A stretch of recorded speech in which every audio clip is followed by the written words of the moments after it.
चलिए दोस्तों बात करते हैं इस एक और क्वेश्चन के बारे में। इस क्वेश्चन में एग्जामिनर ने कहा है the interest to be paid on a sum of ₹30,000 at 15% per annum after compounding yearly is 2 में 3 year if interest is compounding yearly. यानी एग्जामिनर ने क्या कहा कि एक अमाउंट है 30,000 रुपये का जो उधार लिया गया, 15% की ब्याज की दर पे लिया गया और चक्रवर्ती ब्याज पे लिया गया, यानी कंपाउंड इंटरेस्ट पे लिया गया, और 2/3 ईयर के लिए लिया गया। एग्जामिनर पूछ रहा है कि at the end of 2/3 year में कितना उसने ब्याज दिया होगा, वो आपको बताना है। तो चलिए आइए सॉल्व करते हैं इसको। देखिए यहाँ पर क्या दे रखा है आपको, 30,000 दे रखा है, ये 15% दे रखा है, 2/3 ईयर दे रखा है। तो हम इस क्वेश्चन को क्या करेंगे, सक्सेसिव रेट से सॉल्व करने की कोशिश करेंगे। सक्सेसिव रेट क्या कहता है कि मेरे पास में पहले ईयर का इंटरेस्ट है, फिर मेरे पास में दूसरे ईयर का इंटरेस्ट है, प्लस में पहले ईयर का इंटरेस्ट इंटू में दूसरे ईयर का इंटरेस्ट, अपोन में क्या आएगा 100।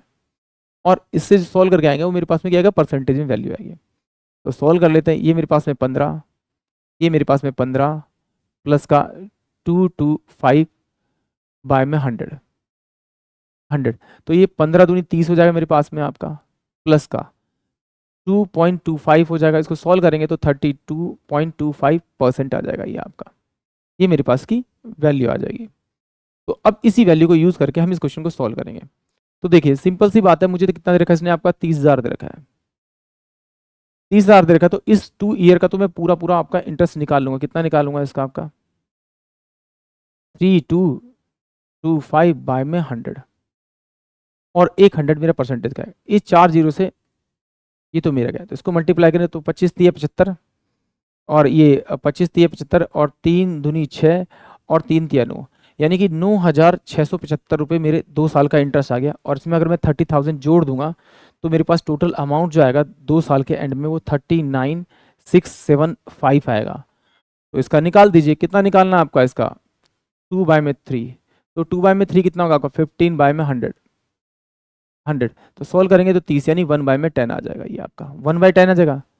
यानी कि अगर साल के 2 साल के बाद में अगर अमाउंट 10 रुपये है तो 1 रुपये बढ़ रहा है, यानी कि इसको मैं लिखता हूँ 11/में आपका 10। तो उससे मल्टीप्लाई कर दीजिए आप, 11/10। तो मल्टीप्लाई करेंगे तो यही वैल्यू मेरे पास, 11 से मल्टीप्लाई करें तो यही वैल्यू आएगी, 39,39,39,675 ये वैल्यू आएगी। इसको इसको जोड़ेंगे तो मेरे पास 5 7 5 12, 7 7 14, 6, और ये आपका कितना आएगा, 10 3 13, और ये 4, और एक पॉइंट ये था नीचे, यहाँ लग जाएगा। अब ये 43,642 रुपये 50 पैसे जो आया वो टोटल अमाउंट आया। इसमें से अगर मैं 30,000 में माइनस कर दूंगा आपका, तो मेरे पास 13,642.5 आएगा। यानी कि ऑप्शन जो बी है वो इस क्वेश्चन के लिए करेक्ट आएगा।